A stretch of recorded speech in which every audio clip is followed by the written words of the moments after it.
Kalau Kristen kok bahasa Arab lah, karena di Indonesia biasanya yang Arab itu harus Islam. Lah di Timur Tengah orang Kristen Arab juga banyak. Itu kira-kira pada pasal 18 buku Didaskalia Apostolorum itu ditulis tahun 189 Masehi. Jauh sebelum kelahiran Dewa Matahari dirayakan oleh Kaisar Aurelius. Tertulis di situ pada pasal 18. Ya ikhwatana, wahai saudara-saudara, saudara-saudara kami, tahfutu fi ayamil a'yad, tetapkanlah pada hari-hari perayaan Id milad Sayyidina Yesus Al-Masih, yaitu Natal dari Tuhan kita Yesus Kristus, wa kamaluhu, tepatnya fi kamsati wa isrin, pada tanggal 25 fi syahri tasyi'i lil Ibraniyin, pada bulan keempat Ibrani. Bulan keempat Ibrani itu 25 bulan Kislev, yang tepatnya kira-kira 25 Desember. Itu tahun 189. Anda percaya ensiklopedia Americana buatan orang bule, atau Anda percaya dengan saksi mata yang di Timur Tengah? Ini akibatnya gereja kita ini tercabut dari akar sejarah. Makanya gampang digoncang. Setiap Natal, yang penting kan bukan tanggalnya, yang penting Yesus lahir di hati kita. Itu jawaban orang saleh tapi salah. Saudara tahu? Itu sering kita dengar. Lalu dari pihak luar yang memang skeptis terhadap iman Kristen mengatakan tanggalnya aja nggak jelas apalagi yang diberitakan. Kan gitu kan? Makanya setiap tahun haram perayaan Natal. Itu bukan kelahiran Yesus, kelahiran Yesus yang lain katanya. Lah itu yang terjadi. Bahkan banyak orang yang meninggalkan iman Kristen gara-gara katanya iman Kristen tidak bernilai sejarah. Nah itu saudara-saudara dampaknya. Sebelum tahun 189, kira-kira tahun 126, itu Telesporus pertama di Roma sudah mengatakan setiap malam Natal, berarti 24 Desember, hendaklah kamu nyanyikan Lukas pasal 2 ayat 14. Gloria in excelsis Deo. Sampai hari ini lagu itu dinyanyikan. Dari tahun 126 Masehi sampai 2023. Gloria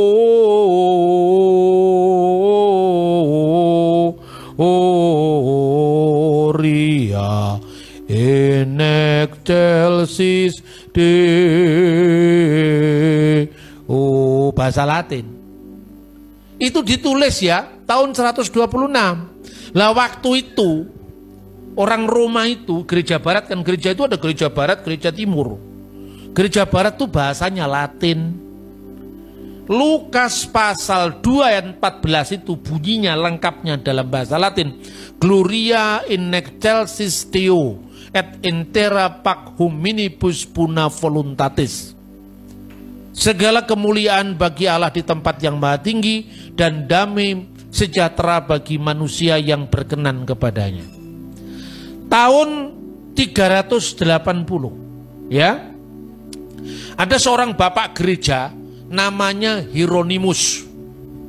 Hieronymus itu datang dari Italia ke Bethlehem, tinggal di dekat tempat kelahiran Yesus 36 tahun, gak main-main itu. Tinggal di dekat tempat Yesus dilahirkan itu. Lalu dia nulis apa? Menerjemahkan Alkitab. Karena Alkitab itu ditulis dalam bahasa Yunani aslinya ya, Perjanjian Lama dalam bahasa Ibrani, tapi terjemahan Latin ini sudah dianggap sudah lewat masanya, karena bahasa itu kan berkembang terus. Untuk menggambarkan supaya Anda paham ya, bahasa Indonesia kira-kira tahun 60 sama nggak dengan bahasa Indonesia sekarang? Tidak sama. Surat kiriman daripada Petrus, surat kiriman daripada. Terus kalau sekarang kata daripada itu apa artinya? Saya lebih tua daripada kamu, ya kan? daripada sekarang pembanding.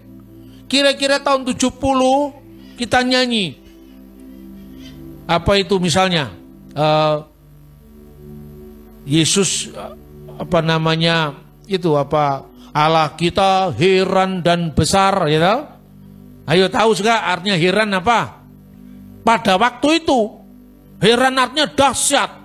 Sekarang heran artinya apa? Gumun, bingung. Masa Gusti Allah kok gumunan? Lah kalau Anda pahami dengan bahasa sekarang kan beda. Nah, contoh lagi. Selidiki, nyatakan segala perkara. Perkara waktu itu artinya hal. Sekarang perkara artinya apa? Kasus sekarang. Kasus, perkara perdata, perkara pidana. Bahasa itu bergeser. Itulah sebabnya Alkitab diterjemahkan, direvisi terjemahannya. Bukan Alkitabnya direvisi, bahasa aslinya tetap sama. Yang direvisi terjemahan, dan buku suci manapun di dunia ini ya selalu direvisi supaya orang nggak salah paham dan berpaham salah. Misalnya dulu, berikanlah tumpangan sesamamu dengan percuma. Nah, kata percuma tahun 70-an itu hanya cuma-cuma. Sekarang apa percuma? Percuma ditolong. Bener nggak? Ada pergeseran makna, makanya Injil diterjemahkan dalam bahasa Latin yang baru, namanya adalah Vulgata. Nah, coba. Ini mirip sekolah teologi loh ini. Tapi kan cara membawanya kan ringan toh. Anda kan bisa paham. Jadi teologi itu bukan menakutkan. Ya, teologi itu bisa dihayati.